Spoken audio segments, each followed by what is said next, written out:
My talk today is about how do we preserve authenticity in all that space and all this information from AI. So one thing is obviously to be able to keep mentioning that it's built by AI. So first, let's take a broader view of what's going on actually with AI and AI-generated content, and specifically in the visual space. So as of the last 2-3 years, it's generative AI has been created. There's been over 20 billion images created by everybody, us included here. And to give you the size of it, or the scope of it, that's more than all the images that we've created with traditional cameras for the last 150 years. And that's only the last 3 years. So obviously, there's an explosion of generated AI content, and we can't really make the difference. Actually, studies show that different types of faces, some created by AI and some created by real photographs. Humans were only capable of finding the right one only 48% of the time. And AI is only getting better. So why does it matter? Well, so our vision is our primary sense of decision making, right? 80% of our brain is made to process what we see in visual interactions.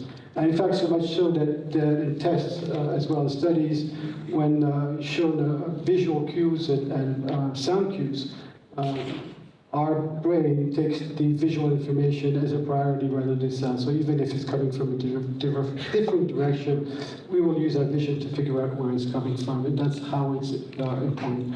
So you might think, okay, but all this is really important about, mostly about news photographs and things like that. But we did a recent study with my friends there at Santa Cruz Software, mostly about banners and authenticity in the realm of banners. And so we polled both consumers and graphic designers, professional graphic designers, and on this side, the consumers told us that at 67%, I'm sorry, authenticity was really important. But it's also, what was really, really interesting is that when we told them, well, if we give you if you had some kind of indication to prove that content is authentic, what would be your reaction? If you could see at the bottom of the reaction, their confidence level obviously increased to 98%, but as well, 97% would recommend that brand around to their friends and family and things like that. So, which is basically a marketer's dream, that you get this recommendation going for brands. So it is not just important for news photographs, but in our decision making when we purchase products. So what does that mean in general? So and what should we do about it? So like I said, in the saturated market, full of AI-generated content, there's three things that stand out. Trust must be protected, the trust must be earned, and the authenticity must be proven.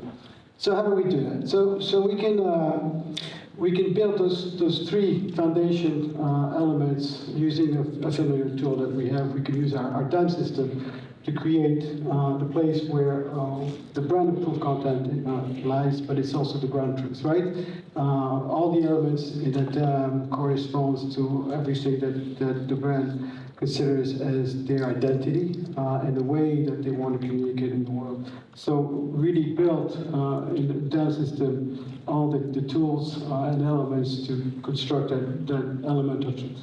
And those are obviously the assets, the verified origin, the intent of that asset, and last but not least, the metadata associated to those assets. So building the trust is a little bit more complicated, as we all know. The trust is more of a human-to-human relationship, so it's more complicated to do it when we are talking about a brand. Obviously, one of the aspects is transparency, to make sure that all the information that we present is transparent, and that the viewers can access that information. So number one is telling the truth, right? You build trust by telling the truth. The second, like I said, is maintaining consistency, making sure that that information is always the same. It is not discrepancy between two sources of information, which is obviously disruptive for trust. Being transparent is also an element of trust. Showing coherence between the representation and reality, like between the product and the photographs or videos that represent the products is also an element.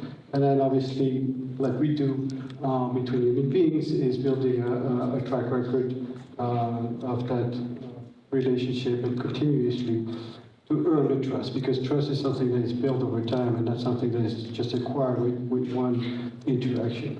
And the last place, like we saw before, is create authenticity. So how do you create authenticity and build upon that? So obviously, by letting people know where that asset comes from, where and how it was created. So whether it was AI, whether it was a camera, or it could be a camera with AI edited. And that comes to our second point, the integrity of that asset, letting people know what has been done to that photograph, if there's been any alteration.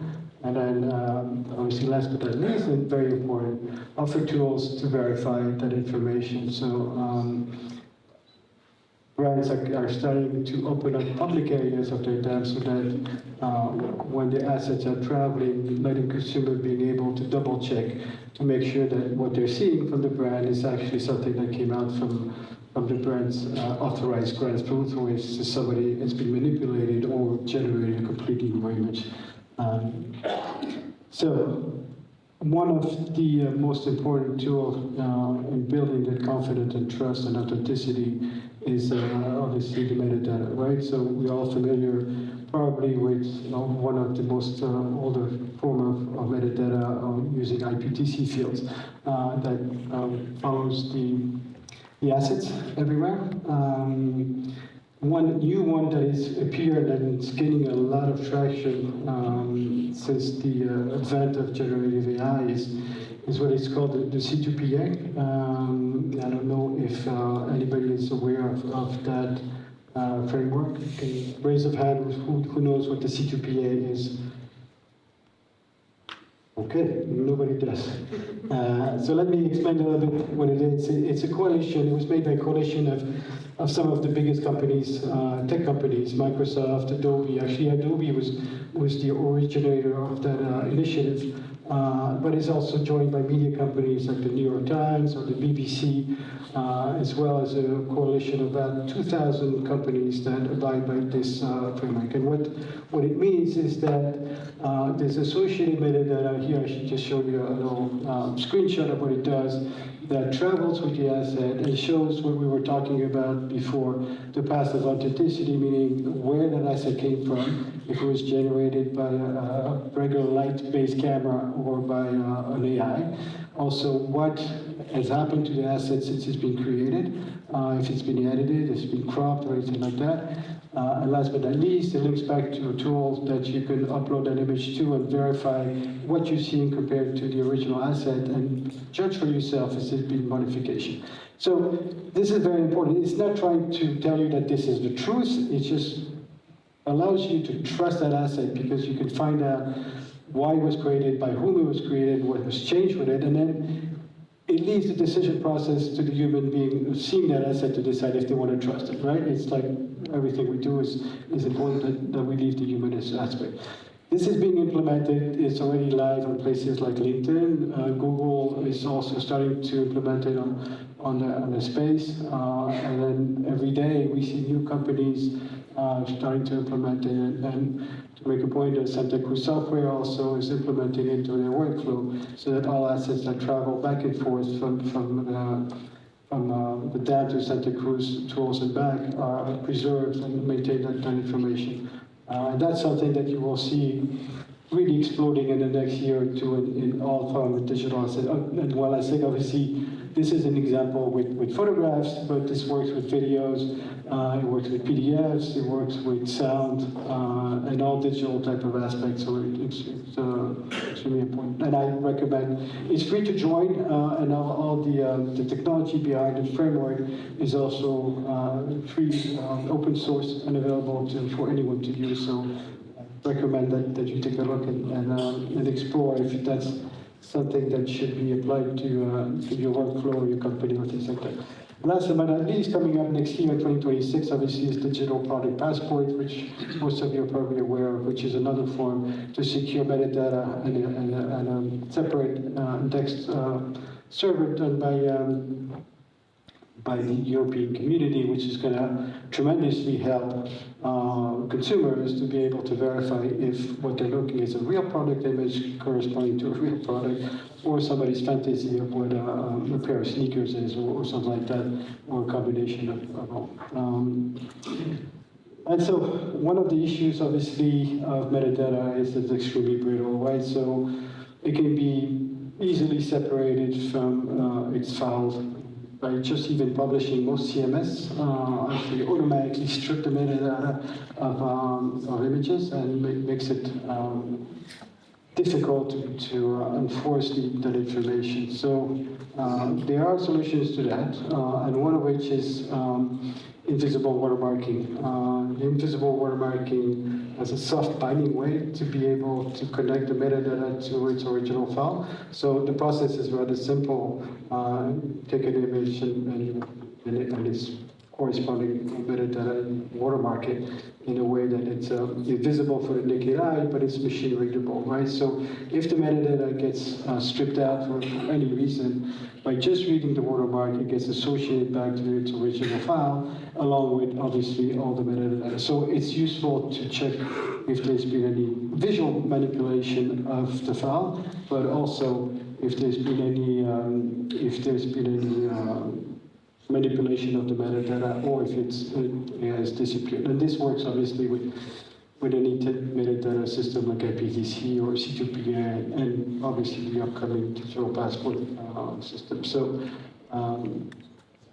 it is important to realize that truth has to travel with the image, right? So by establishing first the ground truth, what you do in the environment, establish what is real, or even if it's AI generated, making sure that it's identified as such, associating the metadata that corresponds to the product images or marketing piece, or as well as the audio, for example.